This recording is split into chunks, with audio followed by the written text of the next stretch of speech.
fazer uma análise da prova do T100, né, o T100 que aconteceu em Singapura. O T100 é um evento praticamente somente da elite, alguns atletas amadores podem competir também, mas é uma marca, é um tipo de evento que ainda está começando, mas eles investiram muito pesado em grana, então trazem sempre os melhores atletas do mundo. A distância combinada são de 100 km, 2 km de natação, 80 km de ciclismo e 18 km de corrida. E eu vou fazer uma análise do equipamento, de estratégias nas três modalidades, tanto masculino como feminino, o que esses atletas fazem no dia da competição e o que você, atleta amador, pode aprender com isso, seja qual for a distância que você vai fazer, seja a prova curta, a prova do Ironman 70.3 ou então a prova do Full Ironman. Eu sempre tento mastigar um pouco a informação, as estratégias que esses atletas utilizam e passar aqui para você que é um atleta amador relativamente normal, né? Alguns de níveis iniciantes, outros intermediários, outros de nível avançado.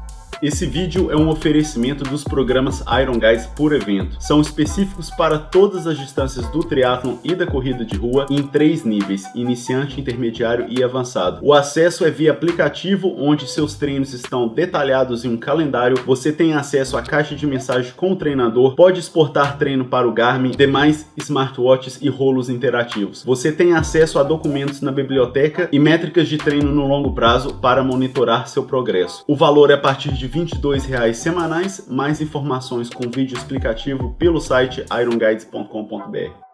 Olá, aqui é o Vinícius Santana, treinador de triatlo da Iron Guides. Lembrando que eu coloco um vídeo aqui no canal toda quarta-feira, 7h30 da manhã. E se você quiser aprender mais sobre triatlon, assine aqui o nosso canal. E você precisando de ajuda para estruturar seus treinos, entre em contato pelo nosso site ironguides.com.br. O link está aqui na descrição desse vídeo. A gente tem programas de treinamento de triatlon e de corrida de todos os níveis, desde o iniciante até o avançado e de todas as distâncias, desde o sprint até o Ironman. Mas então mais um vídeo de react aqui no nosso canal. Dessa vez foi o T100 lá em Singapura, na verdade quase aqui em Singapura, né? O pessoal aqui do canal sabe que eu vivo na Tailândia, inclusive a gente já teve Iron Guides em Singapura, já organizei Training Camp em Singapura, conheço muito a cidade-país, não cidade-estado, é uma ilha que funciona tudo ali dentro e Singapura fica bem na linha do horizonte ali, então é meio que Manaus, é uma cidade muito úmida e muito quente. Então os atletas tem um cuidado muito especial. E a primeira coisa que eu quero falar sobre uma prova muito quente desse jeito, primeiro, é um pouco treinável?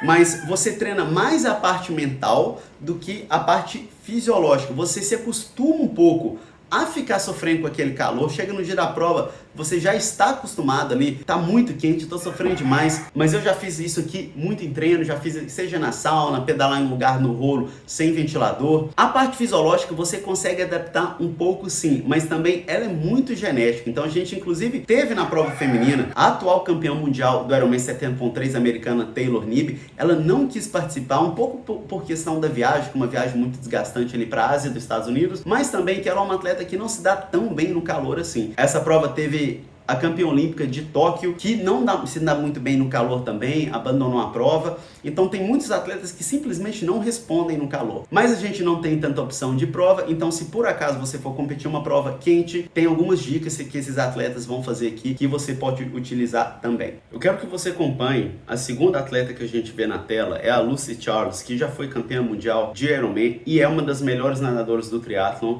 E aqui ela está na segunda posição. Eu quero que você repare o braço esquerdo, que é o contrário do que a gente está vendo aqui, como que ela praticamente coloca todo o braço, às vezes até um pouquinho o cotovelo ali, antes de colocar a mão. Na teoria, seria você colocar o cotovelo na mesma linha da mão, mas ela meio que dá uma braçada assim muito feia na água. Vamos rodar o vídeo aqui para vocês conseguirem ver? Olha lá.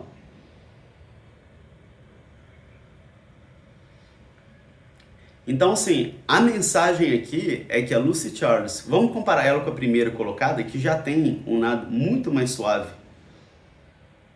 Agora a gente já consegue ver, tá, agora passou para as outras atletas ali. Então, a mensagem é que, uma vez que você está em água aberta, a braçada não vai ser tão suave quanto é na piscina. Por uma questão de ambiente, técnicas, de ter outros atletas, Até do wetsuit também não é o caso dessa prova, mas os atletas competem muito com a roupa de neoprene, com a roupa de borracha, então exige que a braçada seja, que a natação seja um pouco mais baseada na força e na forma física do que naquela técnica suave. A próxima cena aqui é a vice-campeã olímpica, a Julie Deron, fazendo a ultrapassagem de uma atleta que estava na frente dela e que essa atleta começou a sobrar do pé da outra atleta que estava na frente, então ela estava se desconectando do pelotão. Então essa atleta, a Julie, viu isso acontecendo e ela fez uma ultrapassagem, fez um ataque ali para conseguir ir ali no pé da Lucy Charles, inclusive, que era a atleta que estava na frente.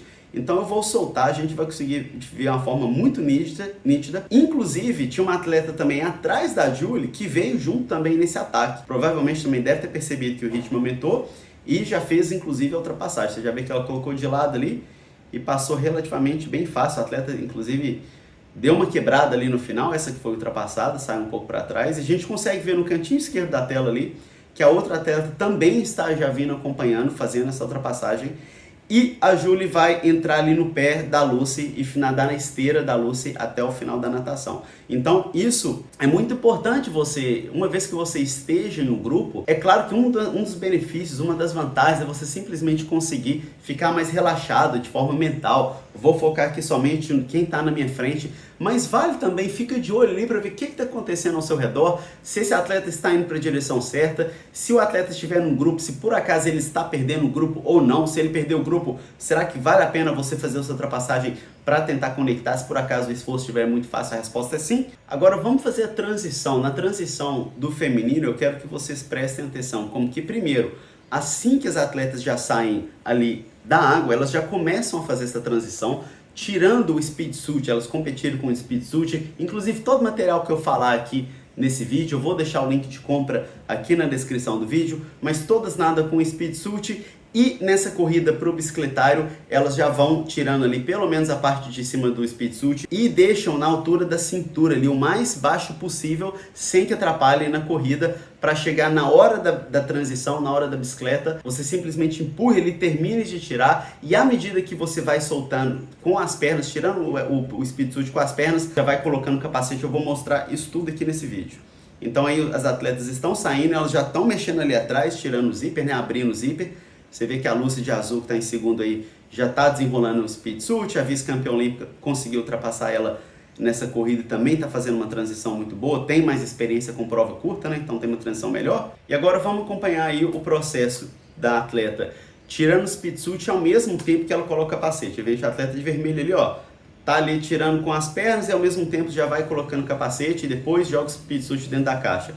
Então a mensagem aqui é: não chegue na sua bicicleta e tire totalmente o speed suit ou wetsuit para depois colocar o capacete. Já tenta fazer os dois ao mesmo tempo, você vai economizar alguns segundos. É claro que nesse nível aqui, essa diferença é muito importante. Para você que é um atleta amador, não é tão importante assim, mas por que não, né? Não tem motivo de você tentar acelerar a sua transição. A gente gasta tanto dinheiro em equipamento caro para ganhar alguns segundinhos, isso aqui você consegue fazer de graça. A próxima cena é um cuidado que as atletas tiveram com a questão do calor no dia da prova. Então a gente vai ver alguns detalhes aqui. Primeiro, que ao ela colocar o capacete estava cheio de gelo, então dá uma refrescada ali. A atleta também coloca um pouco de gelo dentro do macaquinho, dentro do tri-suit.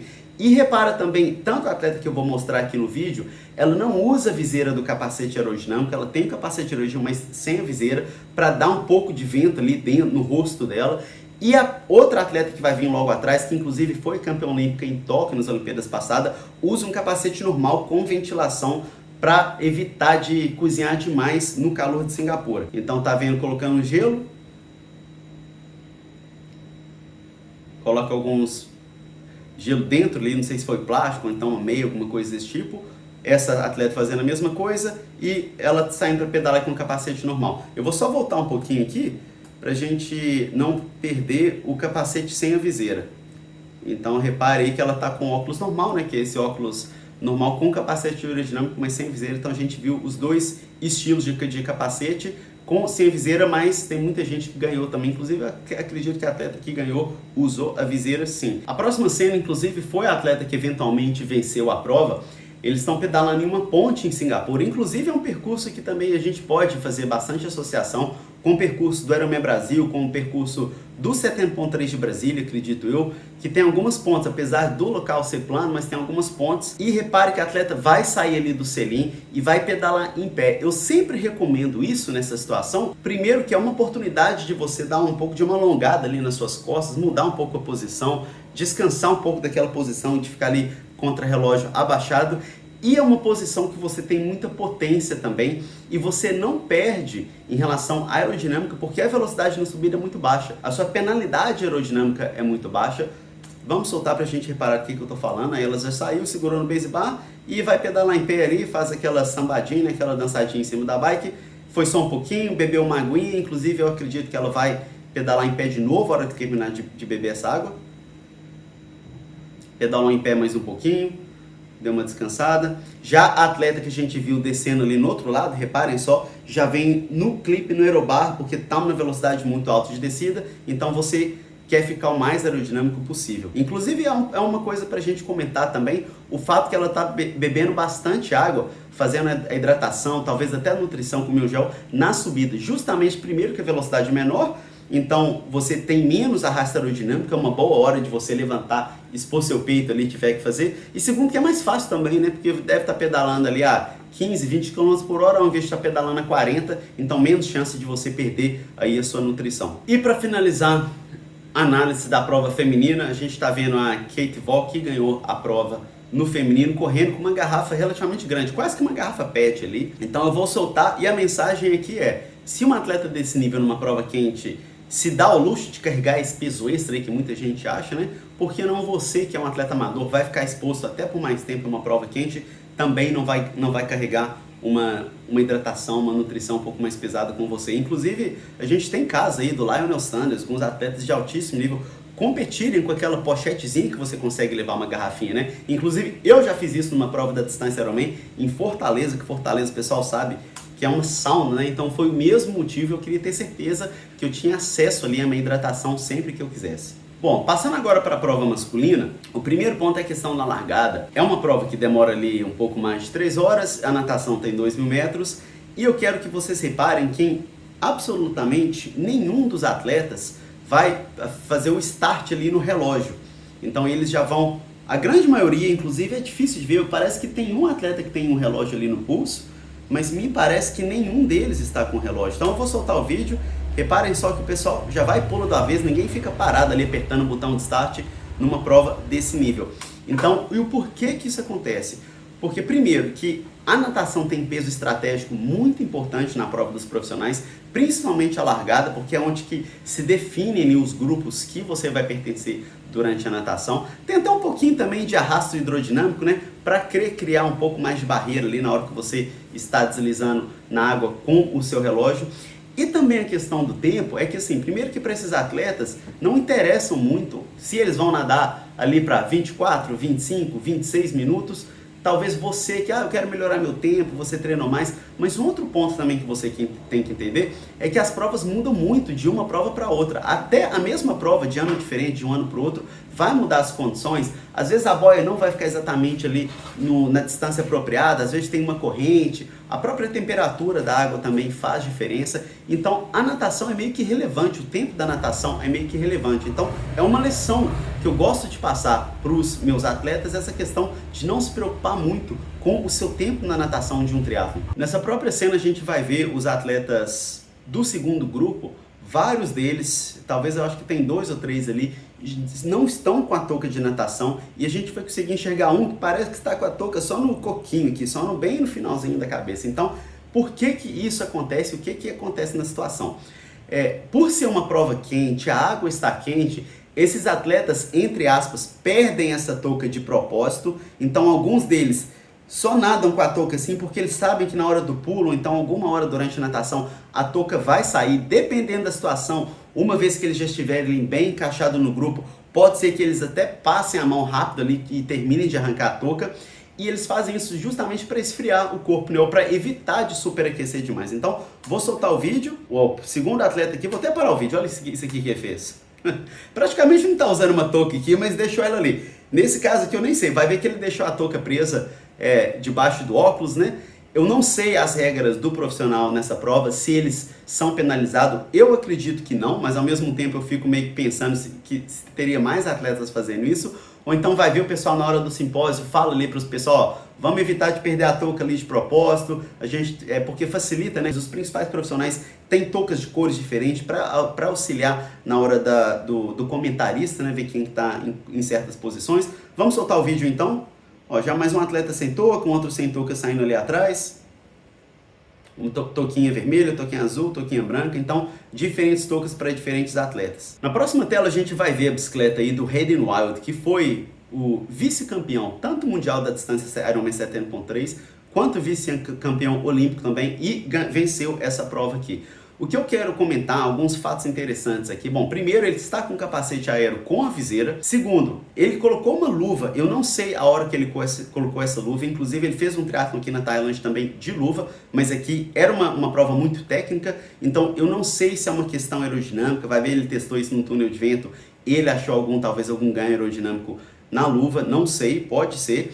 Ou então vai ver que ele gosta, simplesmente consegue colocar a luva à medida que ele já está pedalando. Eu acho muito difícil ele ter parado e colocado essa luva na transição. Então, em algum momento, durante o pedal, durante ali a saída da transição, ele colocou essa luva. E analisando aí o bike fit dele, você vê que ele está com uma garrafinha praticamente debaixo do peito dele. Tem duas garrafinhas aqui.